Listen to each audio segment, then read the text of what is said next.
Hi, I'm Heather from booktubes, and today is Unconventionally Attractive Romance Heroes. So these are maybe not 6'4", six-pack abs, black hair, blue eyes, broad-shouldered, narrow waist, large dick. So I'm a pretty big advocate that we should not talk about men's bodies negatively, just like we shouldn't talk about women and non-binaries bodies negatively. I feel like a lot of times this is just accepted in society about men, and it really shouldn't be. Men also suffer from body dysmorphia, eating disorders, low self-esteem, all of the things. I am the type of person that honestly, I'm very suspicious of you if you're a little too hot. Like, I just assume I'm not. I feel this way more for men than women. I really don't have any insecurities being around hot women, right? But with men, I just assume you're full of yourself. I just don't like you all that much. You have to like prove that you're a good person. And so I feel that way sometimes with my romance heroes also. I don't like that every book has the same type of hero, right? So these are some that maybe don't fit into that box. The first one is Quiet Man by Kristen Ashley. This is a bodyguard romance. You have a very large man who is not super attractive. He's not super attractive, but he is very quiet and like a mountain of a man, right?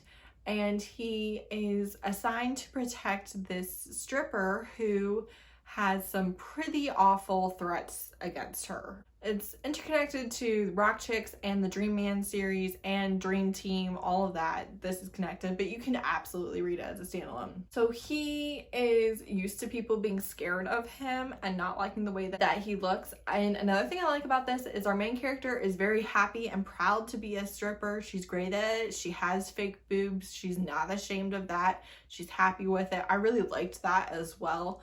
But he takes his job so seriously. So he's very attracted to her and she's very attracted to him. He's solid, he's quiet, he's stable, he's just all the things that she needs, right? Because she can be a little chaotic and all of that. He's so stern that they are not going to do anything while he's in charge of her protection, because that could ultimately lead to a slip up where she ends up getting hurt. So the angst is there because the whole time he's on protective detail, he will not do a single solitary thing. So when that finally ends, bam! It's really good. It is a novella. I loved it.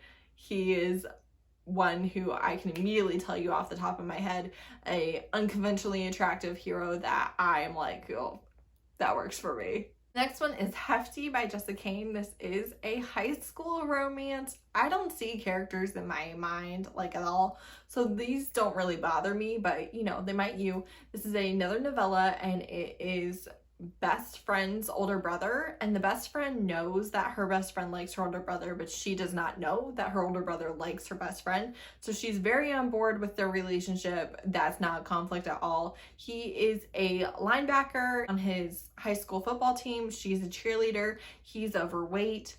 He assumes that she would not want to have anything to do with him, but he's also very protective of her. It's also just the Kane, so there's some over the top inappropriate things, but it was so good, especially the way that like she just was so attracted to him and him kind of overcoming his own body issues, and I loved it. It's by far my favorite Jessa Kane I've ever read. Next I have Feed by Aveda, and Pie for me is not a unconventionally attractive hero because he's a yellow fuzzy Mothman. It's because he is non-binary, he is very gender fluid, he uses he and they them pronouns fluidly back and forth throughout the writing, but also he wears a lot of skirts and crop tops and tank tops and things like that, things that are just not very common in the romance space for the romance hero specifically, and he pulled it off. It worked for me in a punk goth way that I was not really expecting, because that's not my type, and yet I love him so much. It was just really surprising to me. There is a prequel novella and then a full length, and it's workplace rivals to lovers and hate banging and just all sorts of goodness, and very uptight succubus with very chaotic fae, and it's so good. And I wouldn't expect to really like his character, I feel like, described to me, because I tend to like the very basic rugged man, that type of thing, but it really was done super duper well. Next, I have The Enforcer by Katrina Jackson. This is the third in the Family series, which is a mafia series where women in America that are all related to each other individually make their way over to Italy and fall in love with different members of this mafia outfit.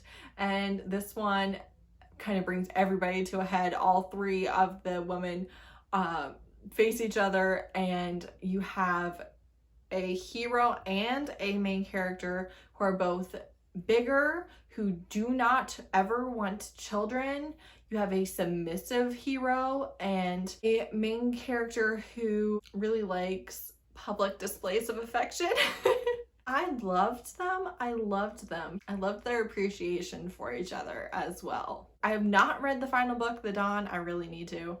I've not read the final book, but so far this is my favorite book in the series, and you can read it as a standalone. Then I have Relationship Goals by Christina C. Jones. This is, I believe, a novella, but this is Black love where they meet in an airport and then somehow run into each other again, or Instagram or something.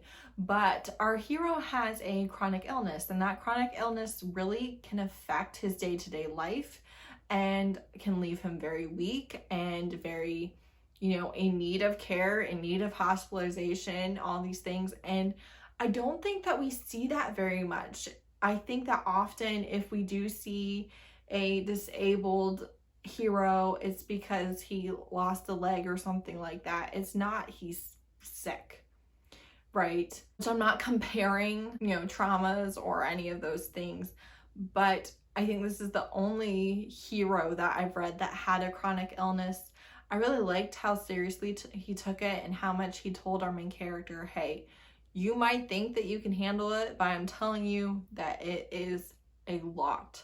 I don't have a choice in dealing with it, but you do. So please don't get in a relationship with me if you don't want to have to do this, because you don't have to do it, but I would like for you not to leave me when I have a flare up. And I just thought it was really well done. I really enjoyed it, really felt for him. But also it's one of those things where, yeah, life might not be as smooth with him, but he's so good to her, and he's such a person that you love for him that it's worth it to be with him, even though maybe you'd have an easier time with somebody else, which I think is a concept I really like watching explored in books. Then I have Kate Daniels by Ilona Andrews. Do not come at me for this one. I am aware that Curran is basically very conventionally attractive. However, something that really stood out to me when I first started reading these books is that he's 5'10" and she's 5'8" or 5'7", something like that. But he's under 6 feet tall. And I just remember being like, why is he under 6 feet tall? What type of paranormal lion shifter is this? A under 6 foot one. He's very rugged, very manly. He's not gorgeous. He's striking, I guess. And his lion and his alpha stare, all of those things, very powerful. But the fact that he was just a little bit shorter than I was expecting stood out to me so much. I love this series. It's urban fantasy romance. You should read it. It's a mercenary who may or may not be more powerful than she seems. It's a little bit of a slow burn. It takes about 3 books to get going on their romance.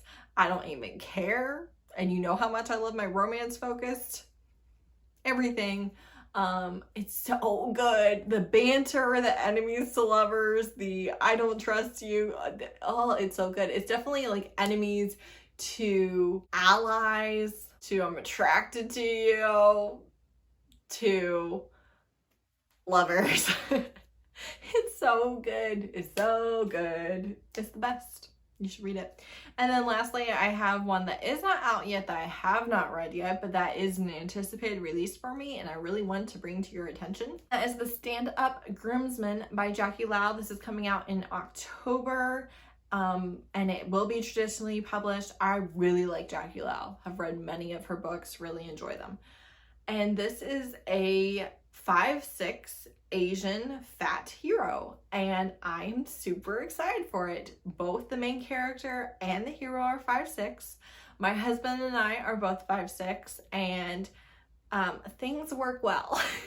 If you have never dated someone like the same height or close in height to you, it's a good deal. I recommend.